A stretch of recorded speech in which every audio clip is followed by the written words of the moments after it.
Welcome to Mom and Mind. I'm your host, Dr. Kat. I am so grateful that you are here with us today on this episode. I'm going to start off at the top right now, just letting you know that we are going to be touching on a pretty sensitive topic, which is perinatal loss and pregnancy loss.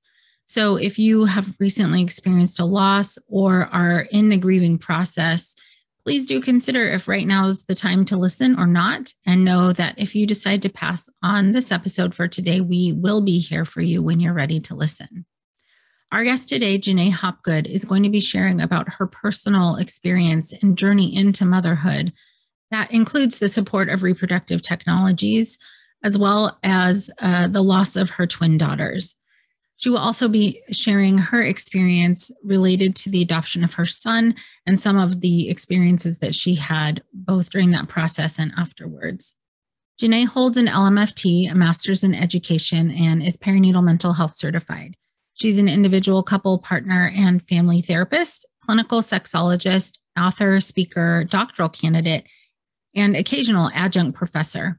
Her Pennsylvania private practice centers people of marginalized identities, specifically Black and LGBTQ, healing from family of origin challenges, relational difficulties, fertility and family creation processes, perinatal mental health, perinatal loss, healing and healthy for you sexuality, and realignment of the body, mind, and spirit to support healing.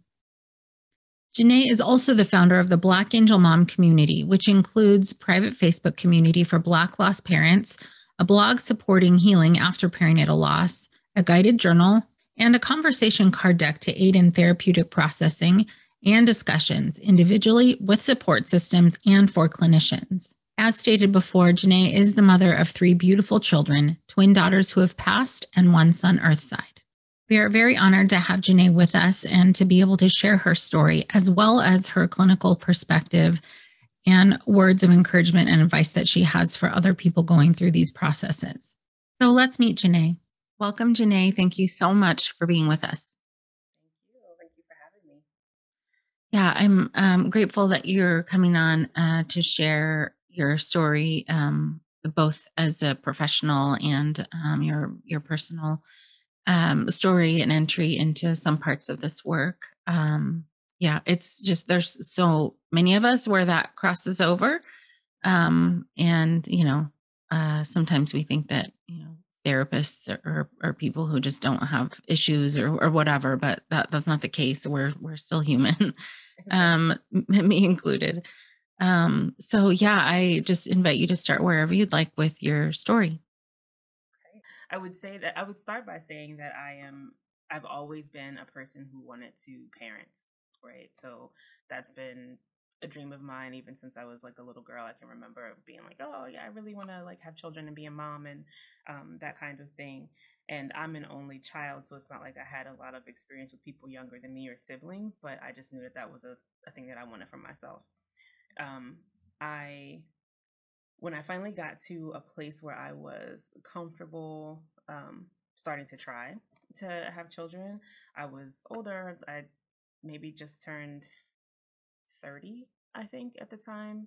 And I thought that it would just be like an easy thing for the most part. I mean, I was partnered in a way. My former partner, we were not able to conceive naturally, so I already knew that we were going to have to go through assisted reproductive technologies to try and do that.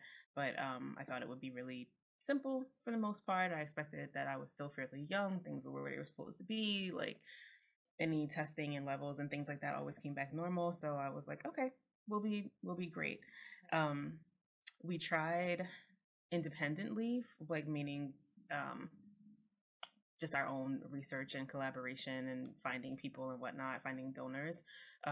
We tried ourselves for about a maybe about 3 or 4 months, and didn't take. So we said, okay, well, let's actually go through like the clinic, the fertility clinic, to see what's what and make sure that we had the timing together and all that stuff. So we met with them, and they confirmed that everything seemed like it was where and what it was supposed to be, and that IUI, intrauterine insemination, would be fine and good for us. So so that's what we started doing. We tried 6 times. 5 before a surgery that I had, and then one after. So every time that we tried IUI, I never got pregnant. Um, Always had a good ovarian response to the stimulation part of the process, and just really couldn't figure out what the reason was for me not getting pregnant. Um, then, probably right after the fifth try, or right around the fifth try of IUI, my doctor at the time noticed that one of the fibroids that I had was like showing up a lot larger than it had been at the time that we started. Um, Likely age, and actually the drugs, like the Yeah. stimulation stuff, was Right. making it grow. So she didn't say this, but in my mind, I was like, I wonder if I wonder if like my fibroids are like distorting something, right? Hmm. Like distorting Hmm. the positioning of everything, and like maybe that's why, it's not working if my tubes are open and hormone levels are where they're supposed to be. So I Right. decided to get the myomectomy to have the fibroids removed. Um I had two of them. They were really big. One of them was like the size of a baby's head or something. Like, it was Oh pretty gosh. large. Yeah. And it was on the back side of my uterus. They both were outside of my uterus, so that had less healing time before we could start um, Were to you try in again. quite a bit of pain? I have back pain, the way that my spine is kind of curved anyway. I have a little Mhm. bit of back pain, Mhm. but I think that it was actually also related to that. That Okay. particular one was actually on the back side of my uterus and was kind of pressing against my spine a little bit. Wow. Yeah. So I didn't have like a lot of regular pain. My periods were a little bit heavy, but not really anything that was super duper noticeable. And I didn't have any like distended nature of the belly or anything. So I really didn't know that they were there outside of seeing it on the ultrasounds when I would go in. Um, so I had them removed. Horrendous. So, My I'm not a person who has surgery, so it's uh, really I that was the first major surgery I had ever had, and it was really it took a long time. I was under for like 4.5 hours, which it mhm. doesn't usually take that long apparently for Mhm. the Mhm. laparoscopic surgery. Um, I don't respond well to anesthesia, so Okay. Yeah. coming out of it, I was super groggy, super Oh nauseous for yeah. like a really long time, Oh and then in a no. lot of pain afterwards. So that was not fun, but Mhm.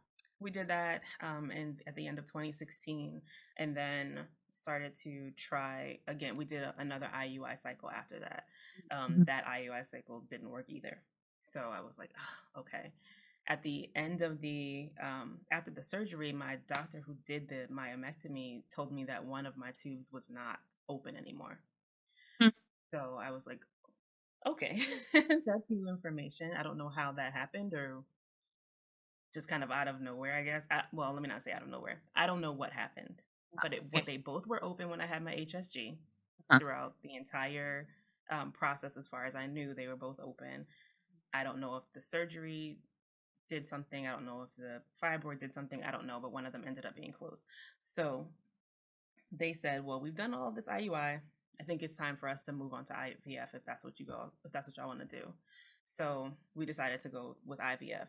That was not something that I wanted to do for a variety of reasons. One, it's super expensive. Where Yeah. I live, it's super expensive. I know some places cover it, but in Pennsylvania, it is not covered. Mhm. So just the sheer sticker shock of seeing how Yeah. much money that was going to cost, I was like, oh my gosh. Um, and also the invasive nature of it. I'm not super squeamish about needles, but that many needles is kind of Yeah. it's a different Yeah. beast than going to get like blood drawn, For you sure. know. Mhm. Um, so yeah, so that was just a lot. It wasn't really something that I wanted to do, but we pooled our money and did what we could, and we were able to sign up for this kind of shared risk plan that they had at the fertility clinic. So you got a certain amount of IVF cycles, and either you came home with a live baby or you got your money back. That was their um, plan. So first try of IVF, get pregnant with my daughters Aviva and Jora. Super excited. Did not We put two embryos back, um, but I didn't expect both of them to take for some reason. I don't know. I just was like, probably maybe just one. We'll see. Mhm. But I remember the nurse calling me when she gave me the results, and she was like, "You're like super pregnant. Like your your numbers are really really high." And it made me start to wonder if there was more than one baby. Turns out Mhm. there was. Mhm. Um, During the beginning part of the process of the pregnancy, um, actually when we went to the first ultrasound, there were actually three sacs that had heartbeats. But the third was a little slower in development than the two, and then that one eventually ended up reabsorbing into my uterus. But Aviva and Jorah continued to grow, and their heartbeats are really strong. They were doing really well. It was very sweet to see them. And then probably right around 16 weeks or so, I started to notice that I was like leaking a little bit. And at first I thought it was urine, but then I realized like it was happening when I wasn't going to the bathroom. But it was only little bits here and there. And and then I was teaching a dance class at the time, and I remember actually dancing the 24 Karat Magic by Bruno Mars. And I did this move and I felt like this huge gush of fluid. And I was like, oh my gosh. And I just like went to the bathroom. It stopped after that, but it still was enough that I was like, I need to call the doctor because that's like strange. Like that should not be happening. Yeah. When I called the doctor's office, the nurse told me, oh, you're probably just peeing. Babies are getting bigger or pressing on your bladder. That's probably what it is. Lots of things comes out of your vagina when you're pregnant. It's not anything to worry about. That was probably, I feel like that was maybe like a Monday or Tuesday, and I had my next appointment the following Monday for my all the antenatal testing unit stuff. At the time I was like 34, 35, so I was advanced maternal age, and they had to do all this other testing just to make sure the babies were genetically normal. And so I decided to wait. I called again that Friday. They then also said, okay, well, on Monday you have an appointment, so just come in on Monday and we'll talk about that. Get to the doctor, the testing unit actually on that Monday. They didn't have me down for an ultrasound despite how much I had called about this. They just were having me get blood work drawn. And so I had to like argue with the people to have an ultrasound because I was like, something is not right. Like I'm still leaking every now and then, and like this is not okay. They do the the ultrasound, and I've discovered that my one daughter, Jorah, her sac completely ruptured. So when I looked at the image, Aviva was still in her sac intact, but Jorah was like straight, like almost across the top of my uterus instead of being in like the fetal position. Her body was like straight. And I remember the tech he kind of looked at my partner, and then he was like, oh, I'll be back, and then he like left the room. And obviously I can see the image, so I know that something is not right. And because we had gone through fertility treatment, I was actually used to having an ultrasound like every week or every couple of weeks, which I know is not normal for people who don't necessarily go through that process. So I was very familiar with exactly what an ultrasound should look like for me and my girls at the time. So I knew that was not okay. Ultimately, they then told us that they were not going to survive. Jorah was originally baby A, but because her sac ruptured and they moved around, she became baby B. And then Aviva was right at my cervix, and my cervix was open, like 3 centimeters.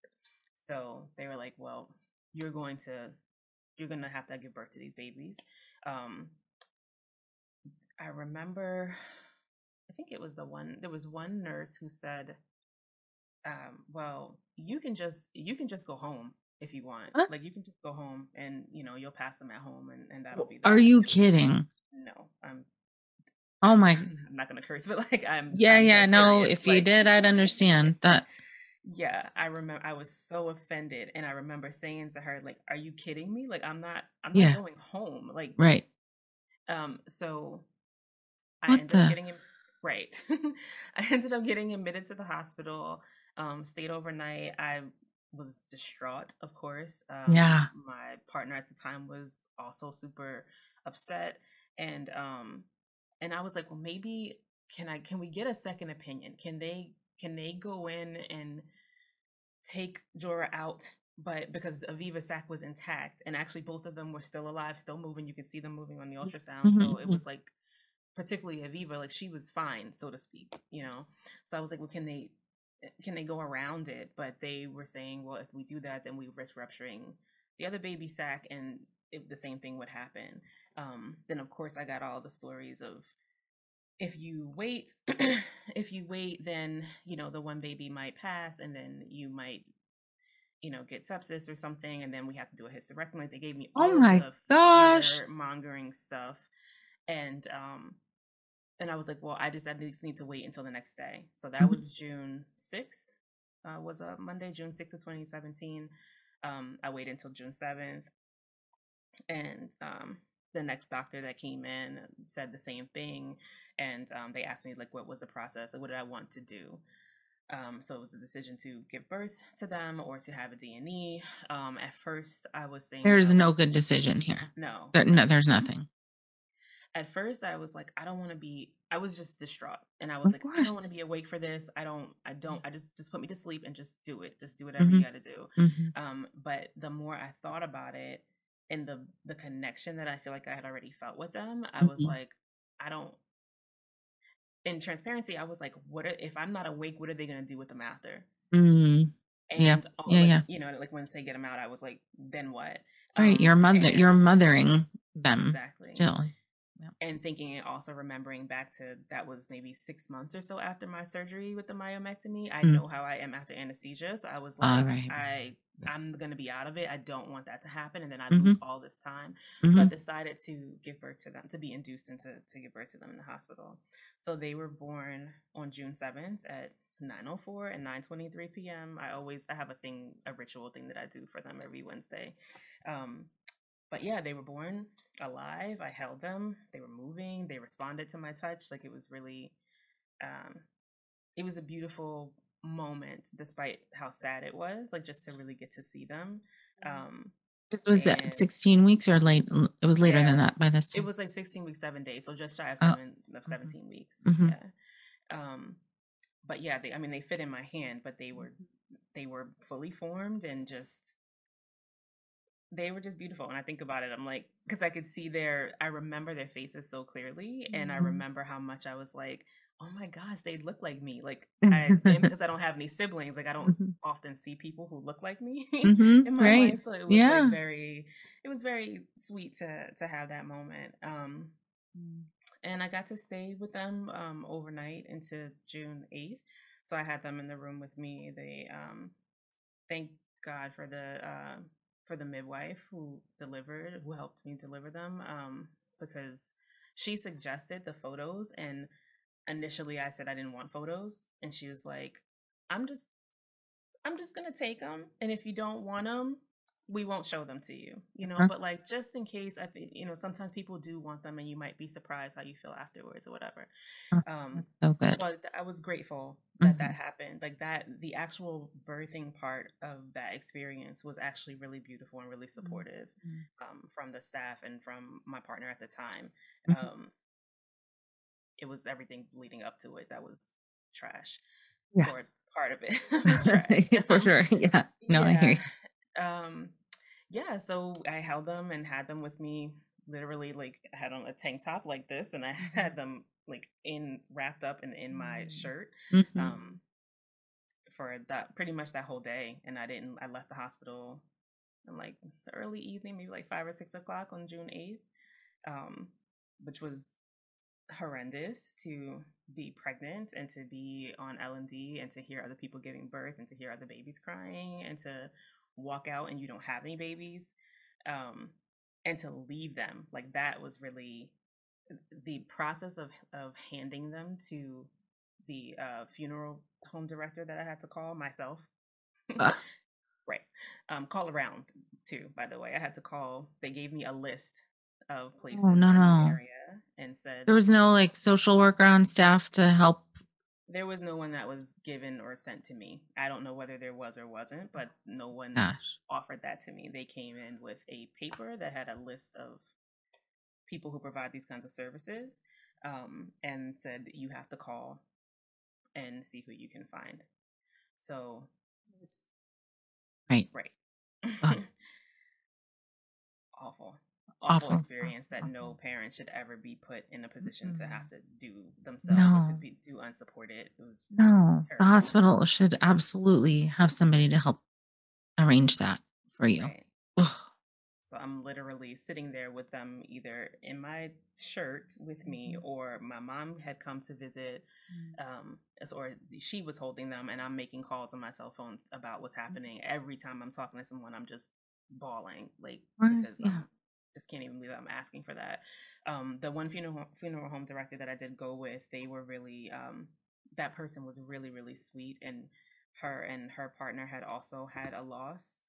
So she had a really keen understanding of like what it was like for a partner to give birth in the hospital and lose a baby, and like that kind of thing. So she was super gentle, super affectionate, super just really wonderful.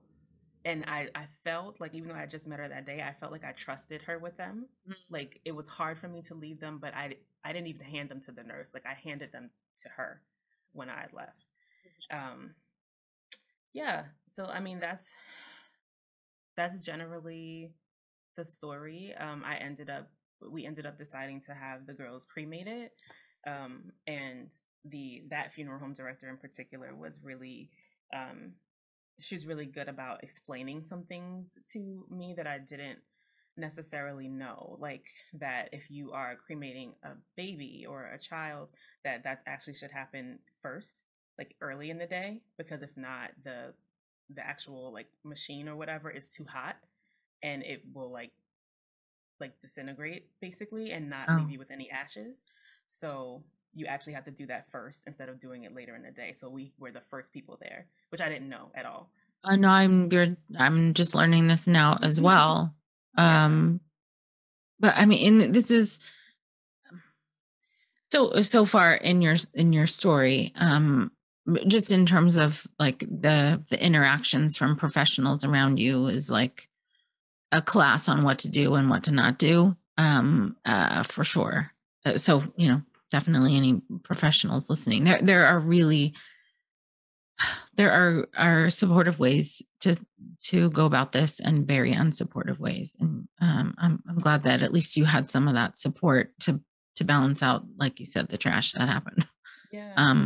um, prior. But this particular piece of information, I mean, how would any lost parent know that?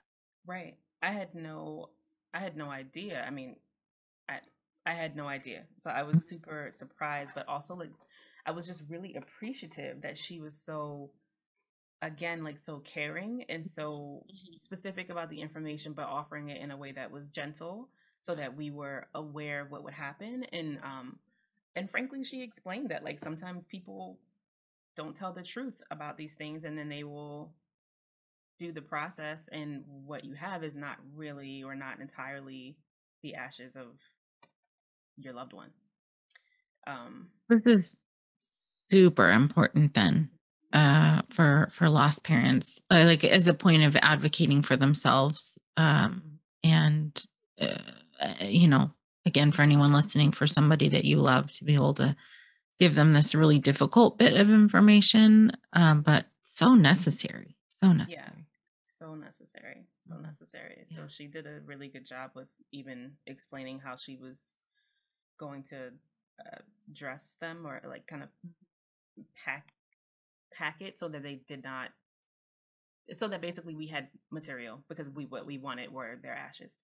Yeah, of um course. and yeah, so I have cremation jewelry, that their ashes are actually in here. Oh, Some that's of them, the beautiful. rest of them are in something else, but It's like a small container. so it has, you probably can't see it that well, but it has a little screw on the bottom. You Mhm. open it up and put the ashes in. That's So beautiful. um yeah, so I have this. My previous partner had a bracelet. My mom has some of their ashes as well, and then I keep the rest of them here. But yeah, that was important to me. So Yeah, it was just a absolutely. really, despite how horrendous, and I've been watching Brene Brown's most recent special, and is the one of the first one talks about anguish, but like really, that's what the feeling was. It was just anguish and complete like despair and grief. Despite those feelings, there were these small moments of beauty in that I remember, like the midwife and holding them and seeing them move, and the pictures that, thank goodness I have pictures, because I don't have anything else, besides ashes. Um, and the gentleness and care that the funeral home director took with us, and even sent a card to my house after Oh my we left. gosh. I wish Right. everyone behaved this way, like with such compassion and humanity. Yeah. Ugh. Yeah. It was really, really helpful. She was really helpful. So So yeah. your process after that, I mean, after going home and being in the anguish and uh, trying to figure out life after dealing with all of that, Mm-hmm. is It deep, felt deep, deep surreal. grief. Yeah. Deep grief. Deep grief. It felt like I was not real. It felt like the situation was not real. I just was like confused and didn't understand what happened. And typically when they talk about PPROM, which is what happened with the girls, preterm premature rupture of membranes, they usually it's usually a result of some kind of infection or something. That they tested me. I did not have any infection, so I don't know why that happened. They also I also later had read, I started doing some research, which I should not have done afterwards, but this is Mm, a part of the process that lots of us right. go through as well as Yeah. Trying to parents. find meaning. Yeah. Yeah, trying to figure out what Mm, happened and mm-hmm. whatnot. Mm-hmm. I also found out that PPROM is actually more common in multiple pregnancies, like where there's more than one baby. Usually when they're bigger than what the girls were, but that is something that is a risk that I don't think a lot of people are aware of. I'd never heard of PPROM before Right. it happened Right. to me. Um, yeah, so I went into this kind of space of doing a lot of research at times, and then also just disconnecting from everybody and everything, um, going to a really dark place emotionally. um, I am not I mean we can pretty much discuss whatever here for the most part, kind of. Yes. Yes. Yeah. Okay. Yeah. Whatever you are comfortable sharing, for sure. Yeah. Okay. Definitely, as a reminder to our listeners, and at the beginning of the episode, is a reminder that at any time, if someone needs to take a break from listening, they're welcome to do that. Okay. Yeah, I think it's important because I think a lot of people who may not have ever had any kind of like suicidal ideation or Mhm. anything like that sometimes come across this during this period, and Right. that was something that happened for me. There weren't any attempts, I didn't have any plans, like nothing like that, but I definitely had the feeling of like I don't want to be here, I want to be with them. Right. um and that was really scary for me too. So I was like, Right. ooh, that's not, I've never been in that Mm-hmm. place of feeling Mm-hmm. like that ever. And as a clinician, obviously, like that also raised the flag for me. It's like, okay, Yep. like Yep. something needs to change here. So I started looking for a therapist. I did my own kind of risk assessment. I talked to Yeah, my as family. we Like, I don't do. have a plan. I don't have any. Like, okay, I'm not Yeah. actually gonna do anything. This is just Mm-hmm. grief. Like, but yeah, like that, just that really deep sense of anguish and despair was really debilitating for me for a while. And then within a couple of days, I think, so the girls were born on a Wednesday. I went home on a Thursday. By Friday night or so, my milk came in, which I was not prepared for, or warned about, really. Actually, Nobody said nobody anything. said like, oh, this might happen. And I think because I was so much in the grief, I didn't even like, it Mm-hmm. didn't even dawn on me. And I think I also thought that I was too early for that to be a response. But I wasn't. And uh yeah, that was really painful, and I didn't know what to do with it. I didn't there there is this really strong physiological need to like express it, Yeah. and I Right. was like, I need this out. Like, I needed Uh-huh. to get out, but I also didn't want to stimulate it because then it would make more. And so it was just this real struggle of like, what do I do? I wish I had known then about donate milk donation, because I would have done that. I didn't know that, so I really was just trying to stop it from continuing to Yeah. produce, which was super painful. Absolutely. And cabbage and ice packs and Right. Right. sports All the bras things. and Mm-hmm. all of that stuff. Um, yeah, and I remember just crying because of the pain, and also because of like what it signified. I was like, I have all this milk, and I have no babies to feed. Like, it just Devastating. wrecked me. Yeah. Yeah, wrecked me. Mm-hmm. Um, yeah, so I mean, after that, it was really just me trying to move through the healing process.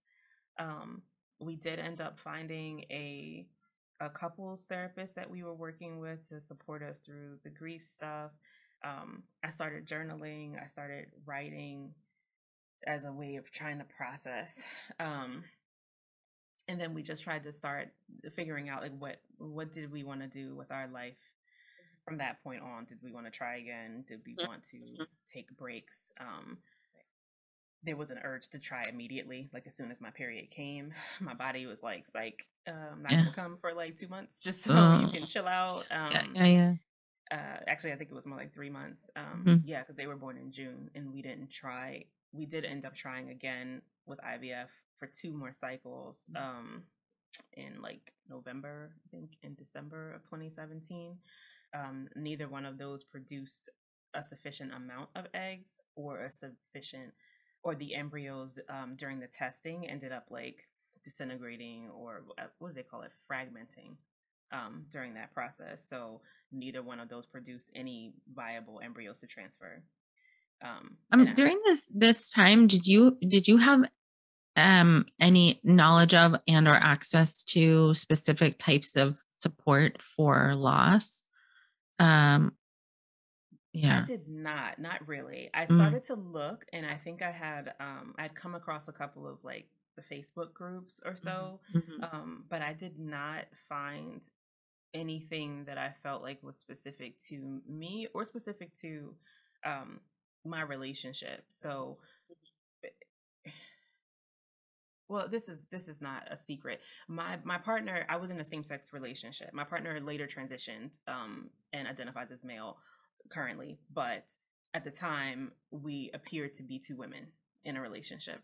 And so that what I was discovering was that when I was finding some groups, it did not feel inclusive of people of queer identity or people of, different types of relationships.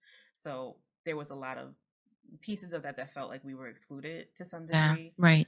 We did end up going to an in-person loss group through this local group that's in this area. Similar feeling where we were the only queer couple, we were the only Black couple, and that just felt noticeable to me. Right. And it made it like hard to get the support you needed. Yeah, I do feel like that. And there were some other things that were said and done in the group that in the in-person group that I didn't I didn't feel like they really took care with certain things. For example, in one of the groups, a pregnant person came to the group, and I was like, I understand pregnancy after loss is a thing. I get it. I know. I get it. But however, nobody else here is pregnant, and we didn't get any warning that this person was going to be here. And that was not handled in a way that acknowledged it or left room for processing or anything. So that felt irresponsible. And I don't think that was necessarily about our identities. I think that was just something that happened in a group dynamic that I was uncomfortable with. Sure. But it's definitely after like you're noticing multiple things where you don't feel taken care of, it's going to be, and then they're starting to stack up. Like that's going to be really hard to get any kind of support. Exactly. And I remember saying, I think I said to the group leader, like when we first came to the in-person group, it was maybe like 2 weeks after the girls had passed. That was one of the things that was listed in the documentation that the hospital gave us, was this company that does groups in this general area. And I said to her, like, if there was a person who was in the group the day that this pregnant person came, and I was like, that person's loss was like 4 days ago. Like, can you imagine how she felt? Like, coming in and and there was no care around that. And that just really rubbed me the wrong way.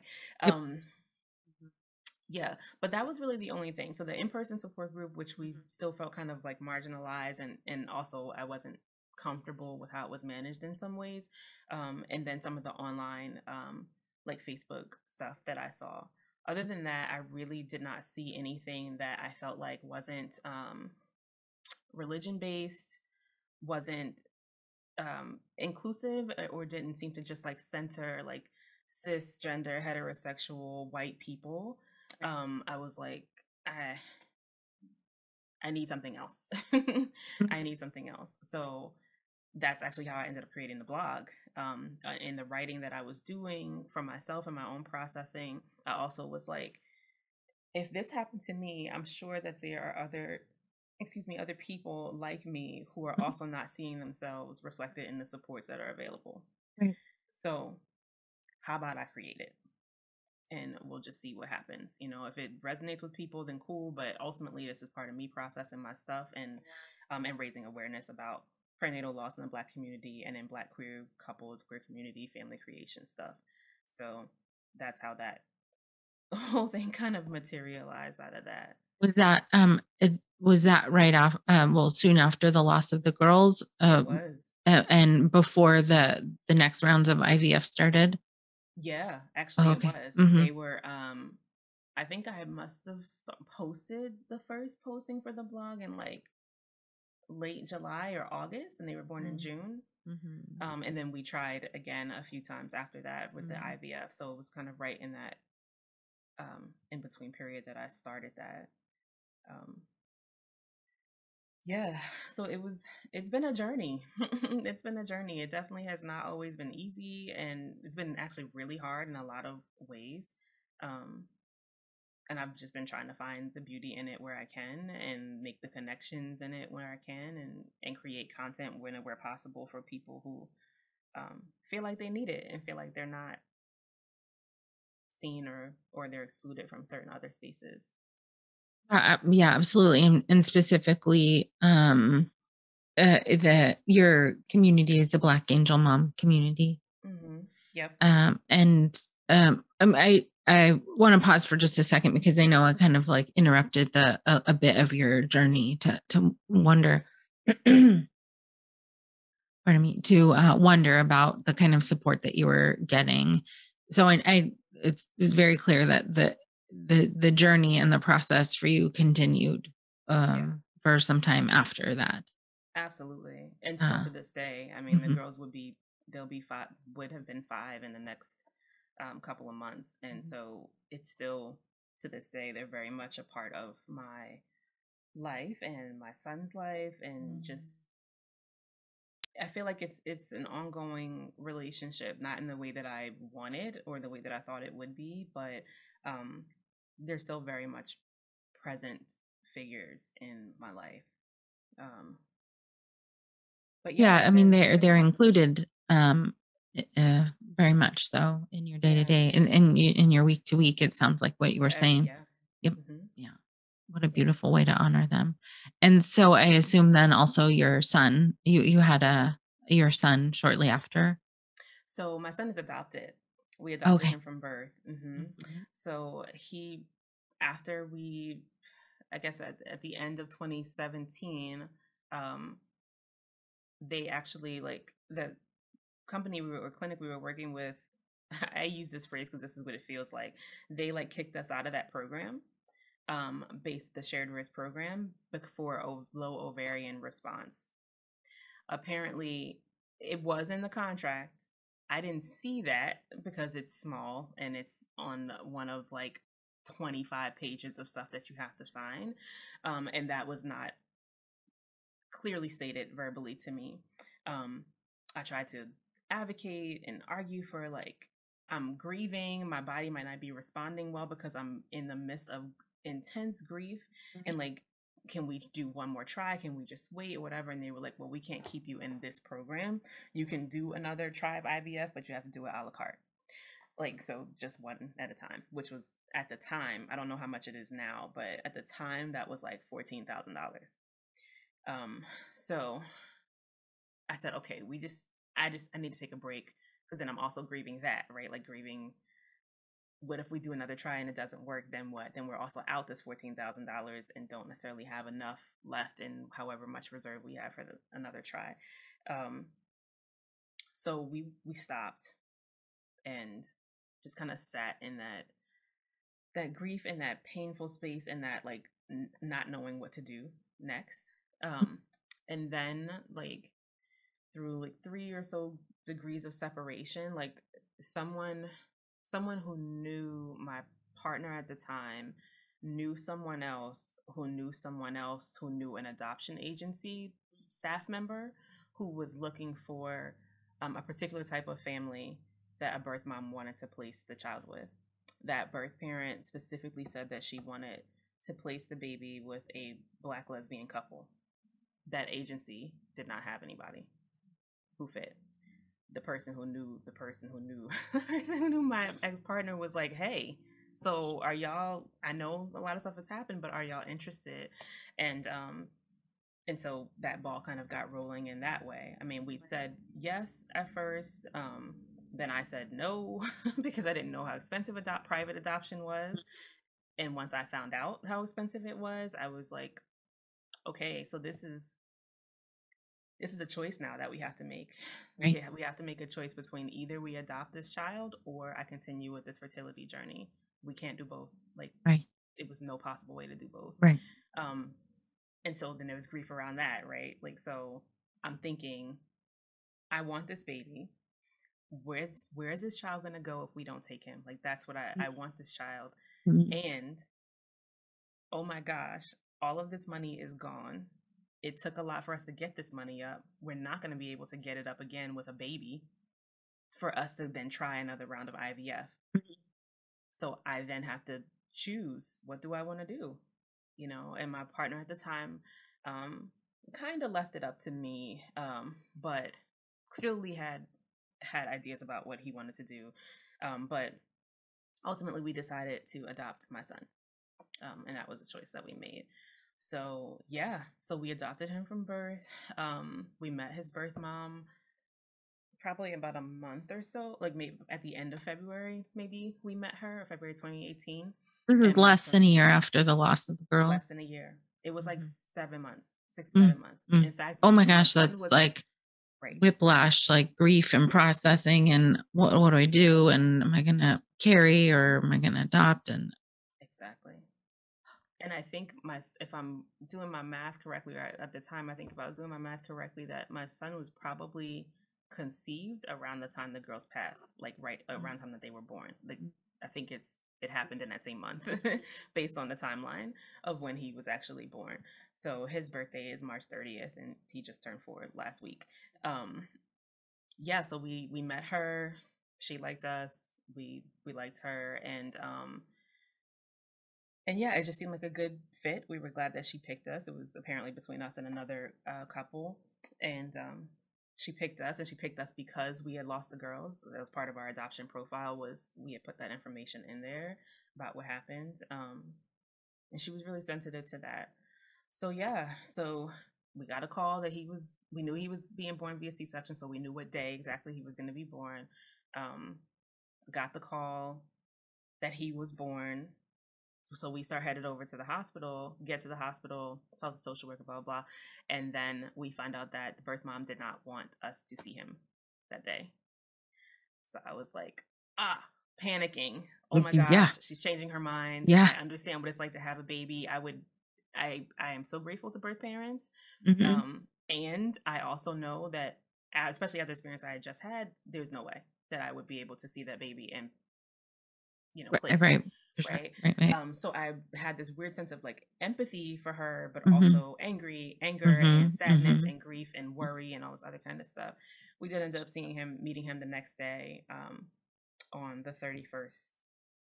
Yeah, on the 31st. And then we ended up bringing him home on the 4th or the 3rd. It was Easter Sunday that year. We brought him home. Like a couple days ago. Yeah. like now. Yeah. Oh, wow. Right. Yeah, that is such an intense period of time. I mean, you had already, leading up to the loss of the girls, you had already been through a roller coaster of all the IUIs and hoping and wishing, and then whatever the process was, for the pregnancies not taking surgeries, and it's a lot. And then so you get to this point where now you have this baby that you want, and what are those feelings like? Oh, so complex. There was awe when I saw him. I was like, oh my gosh, like he's here. This is our baby. We're going to be bringing him home. I was excited. And I kept looking at him and I kept seeing her face, because we had met her and obviously seen her again the day of the day after the birth and whatnot. People say my son looks a lot like me. I think, sometimes when you're with someone a lot, they start to look like you. But also, I know her face and I don't think we look alike. So I can see her face. Even now, I can see some of her features in him. And at the time, especially when he was just born, I just kept seeing her and it just kept giving me this feeling of he's not mine. So it was like this conflicting, this is our baby, we're bringing him home, blah, blah, blah. But we also had the revocation period of 30 days. Like she could change her mind within that period of time. We didn't know. And just the grief, like having this little person. And every time I looked at him, I was simultaneously seeing beauty and feeling some sense of love, but also feeling like my babies will never be this age. Like the babies that I gave birth to will never be this age. I'll never have that experience with them. I'll never get to see them do this or make this face or whatever. And so it was really tough. I definitely fully believe that I had some form of like PTSD, also just some form of depression after, and that was complicated by the grief, of course. And I think I had like a post-adoption depression as well. He had a little bit of colic at a certain point, so we were dealing with that. It was a lot. Yeah. It was difficult for sure. Lots of beautiful moments and lots of things I feel like I was able to lean into to some degree, but there was always this back of mind kind of that I just had other babies and they're dead, and people saying, "Oh, is this your first?" And I'm like, no, it's not actually. Oh, well, how old are your other kids? Well, they actually just died like in June. So it was like figuring out how to have these kinds of conversations with people. How do I count my children? What do I say when people ask me that kind of thing? What do I want for his story, right? Do I want him to experience a mom that is super depressed, all the time, and have that be like his childhood memory? Do I want him to know about his sisters? Do I want him to know about his adoption story early? Do I want to tell him later? I mean, it just was like a whole lot of figuring out. Right. But right. It's like this, like, not rush, but just like moving forward, trying to get to a point, and then that point comes, and then this whole other bag of things opens up. Yeah. To have to figure out. Right. Yeah. I mean, it makes perfect sense what you're describing. All of the things you're feeling, and I'm sure a lot more that than that. You can't even tie it up in a little bow or anything. It's a kind of a process. It sounds like that breaks you wide open, and it's very messy emotionally. Super messy. Yes. Mhm. Super messy. I'm grateful that I was in a form of therapy at the time. I'm grateful that I found even the therapist that I currently see now. I've been seeing her for a while, since he was little. He might have been just shy of 2 when I started seeing her. So, yeah, it's just that kind of support was super helpful. Then finding some other community, pouring into the Black Angel Mom community was also really healing and helpful for me as well. Other people that were more in line with being a Black mother or being a queer mom or queer parent. Yeah. So they're definitely, yes.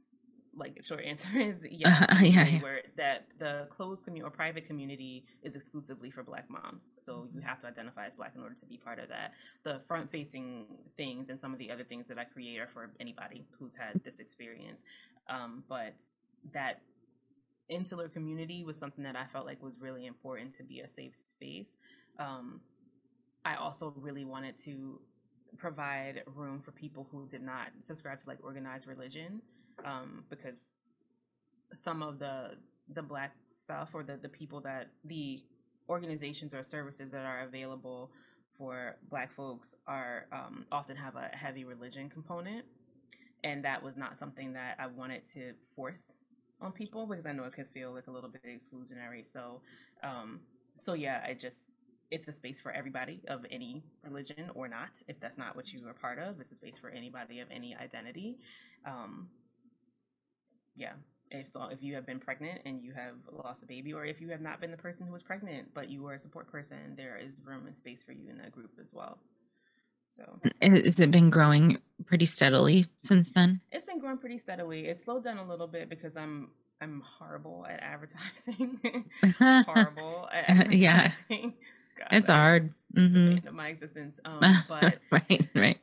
but yes, it does. It definitely has grown to include lots of different folks, and people kind of cycle in and out too, where they're more active depending on how close to their loss it was that they joined, um, Mhm. or if they are a little bit farther out. But yeah, it's pretty active, and folks are still in there sharing and talking and requesting to join and stuff like that. So So going back through your journey a bit, you already shared with us ways that you were marginalized in different spaces. Um, if there are any others that you can identify for us where you felt you experienced that marginalization, and then secondarily, um, advice or thoughts that you would give to people who are having those experiences. sure. Yeah, I'm thinking about as early as the beginning part of the fertility treatments when we were still in IUI phase, and just being the only queer couple that were noticeably queer in the space, having people assume that my partner was my like support person versus my partner, um, and even questions that came up, though I intellectually I understand why they came up, but it also felt a little bit insensitive in that people would ask questions about whether like who was going to carry, and if there were issues would my partner be willing, and that to me felt like a skirting of our birth plan to some degree. Mhm. And just because there are two people with a uterus does not mean that both people want to carry a baby in their Right, body, right. or that even egg, what do they call that, co-mothering, Mhm. in that way where there's the egg is taken from the other parent and put into fertilized and then put into transferred into the person that's going to carry. There I just feel like there wasn't there was a little insensitivity about that, and it was looked at more as like we have two containers, so we can put it in this container or we can put it in this container, which one, kind Ooh, of thing. that Right, sounds like exactly. So it was just very like a like, little cringy. yeah. um and I remember this actually happened later. So I'm kind of jumping a little bit, but this happened probably actually within the past 3 years. I went to just to get a consult from a different fertility company, and the physician said, "Well, we can use your partner's eggs," because I was older at that point, and I was like, "My partner is trans, and that's not something that we want to do." And the physician was just like, "Oh, that's okay. We'll just do the hormone stimulation."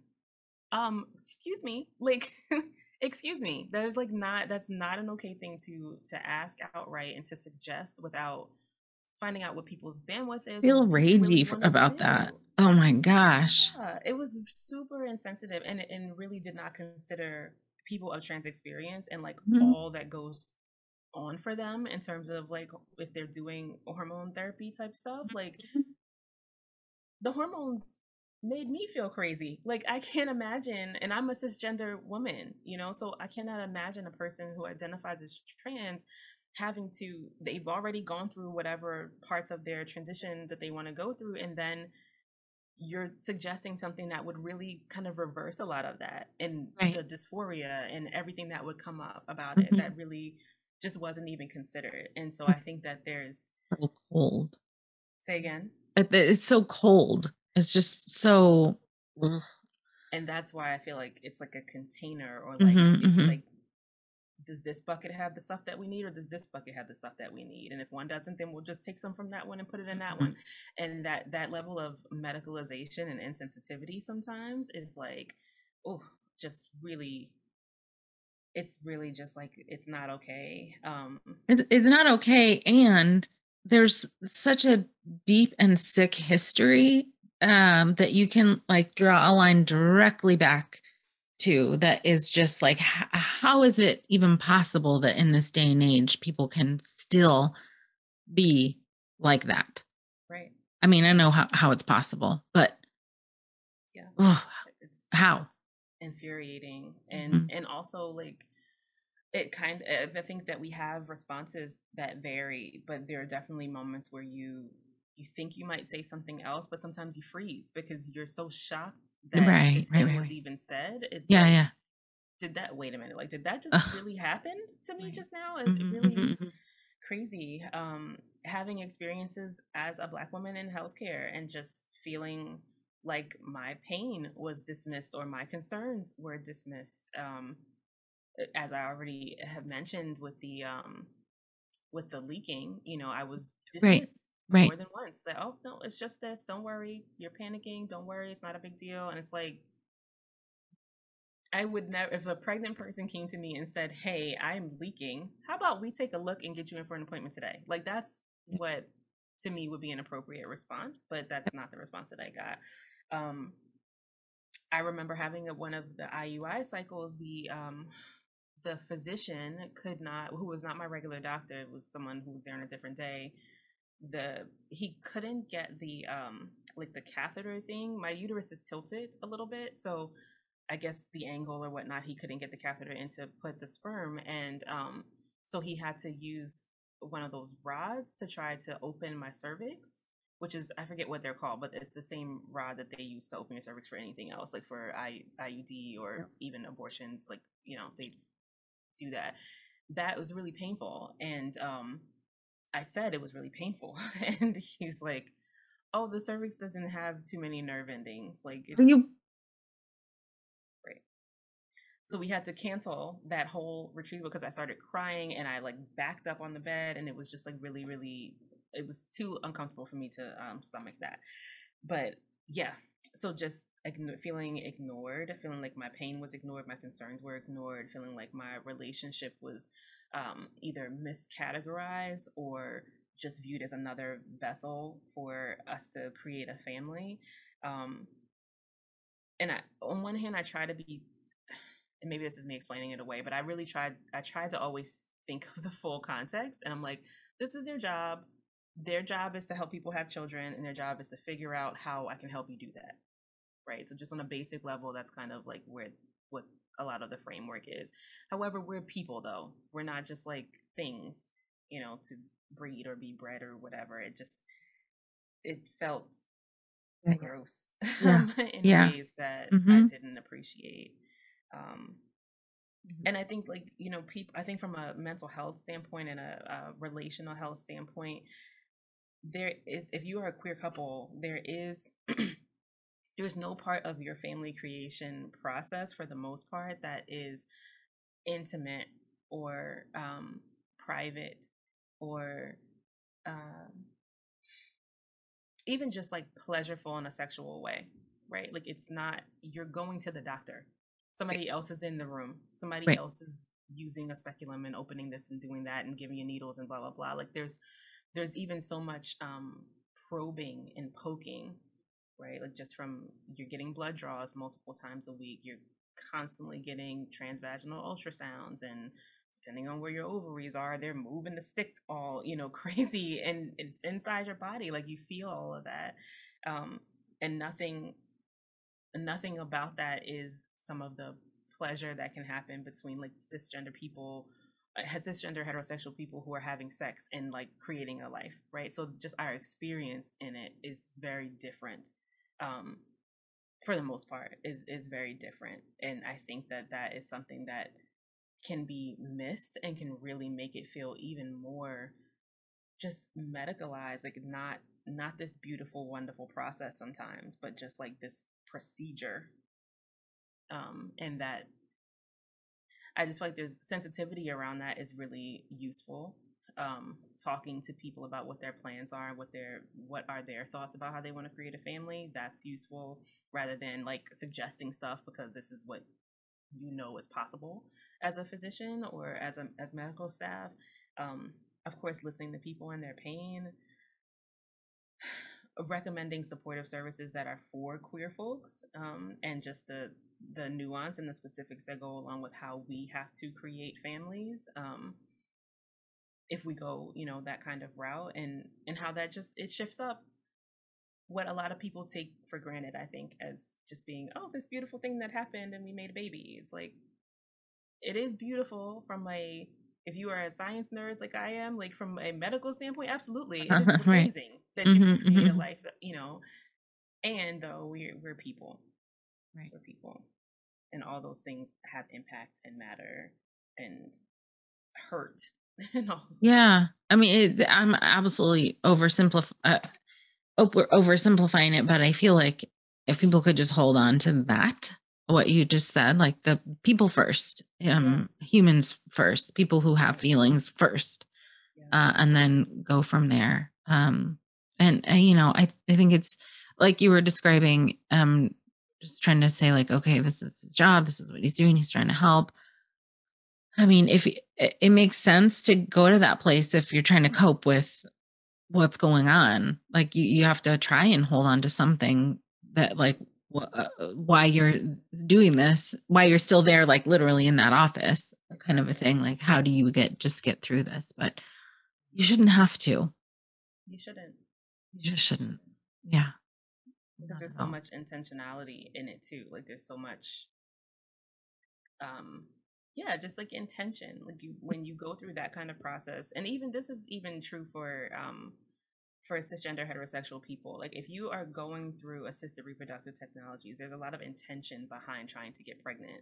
It's not just we were out having fun one night and oops, I'm pregnant. Like there's a lot of planning, there's a lot of prep and things that go into it, and so there's a lot riding on the experience. People are coming in with a level of anxiety, a level of worry, a level of hope, a level of wonder and confusion and all these things, and like that needs to be considered, I think, more than it is.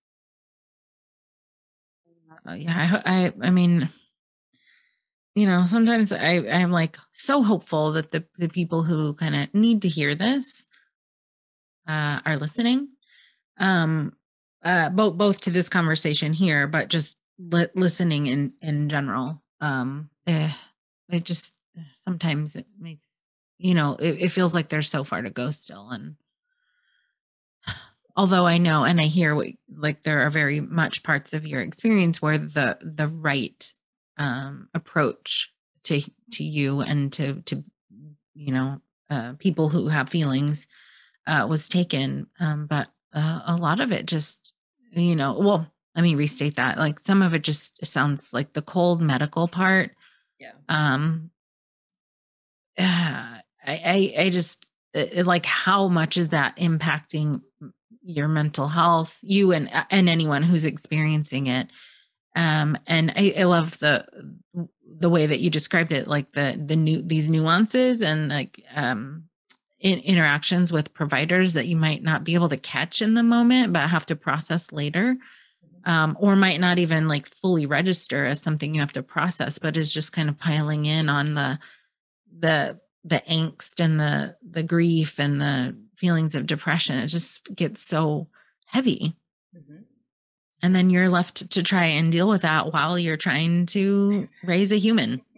Exactly. It's a lot to do. And I hear that the process is in many ways, and I mean, I'm sure you hear this all the time from lost parents, like it's not something it's like done. You're not done grieving. It's with you. You're just kind of trying to figure out how to live with this, with what happened with the loss of your babies. Yeah.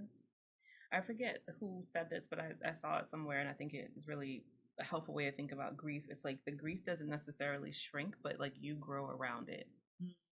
So you get bigger, you learn how to cope in different ways. It doesn't take up as much mental and physical space as it once did if you continue to do your work and meaning making and healing and, you know, stuff like that, then it affects you a little bit differently, but it doesn't like disappear. It happened. Right. It's always there, you know? So yeah, I like the idea of like you grow around it. Sounds like that's what you've been doing. Yeah, For sure. yes, absolutely. And now helping other people to I do hope that. so. I hope so. It seems like it. I mean, that's the feedback that I get for sure. But yeah, that's my goal. This is a hard thing to deal with. Perinatal loss is super common, particularly the miscarriage category is super duper common. People do not talk about it. People also think of it as one way, and like technically, my girls, that was considered a miscarriage because it was before 20 weeks, but they were born, like I vaginally gave birth to them. They were alive, they were moving, like all those things. That's a not everybody's grief and experience of their grief is different, but what I'm saying here is that like it's not one way when you think about miscarriage. This is not a heavy period, as some people say, which is not even true for people who have that experience. But like, it's not that. There's also these people that have, you know, fully formed babies that they pass and that they birth and also have that experience too. So, but it's so common and people don't talk about it, I think, as much as they should, unless you're kind of in this community.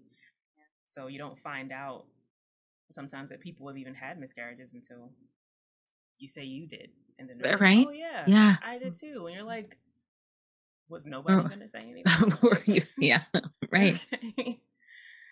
Yeah, absolutely. Hopefully this stuff So I have helps.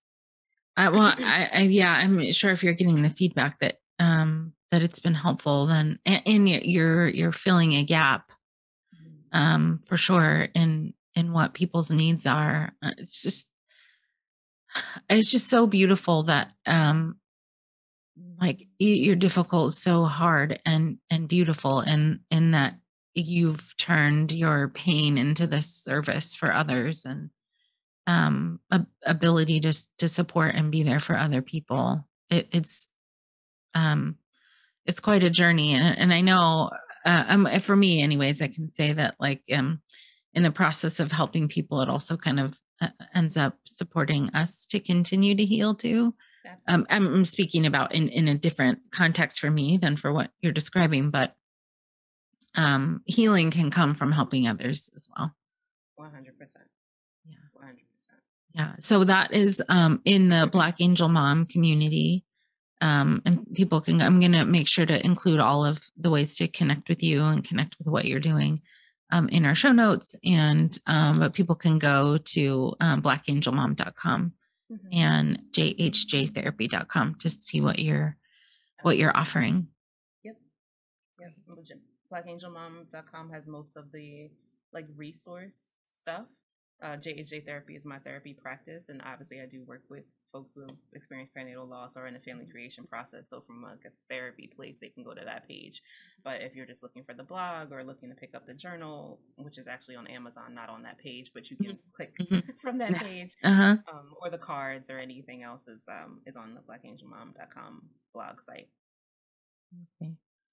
I appreciate you so much for coming on and sharing so much of your time with us. I took up quite a bit of your time, and also I value that you shared all of it with us today. So thank you so much. Thank you for having me. No problem. No problem. Thank you again, Janae. We really appreciate you sharing your story with us. It is so incredibly difficult to imagine how people can make their way through such difficult experiences as perinatal loss. But Janae did and is continuing her process, but in the meantime has also created such a beautiful community for other people. So if you'd like to get connected with her in that community, you can go to blackangelmom.com, or you can check out her private practice website, which is jhjtherapy.com. She can be found on Instagram and Facebook at Black Angel Mom or JHJ Therapy. As usual, please share this with anyone who you think could benefit from hearing this story and this support. And I thank you so much for being with us. Until next time.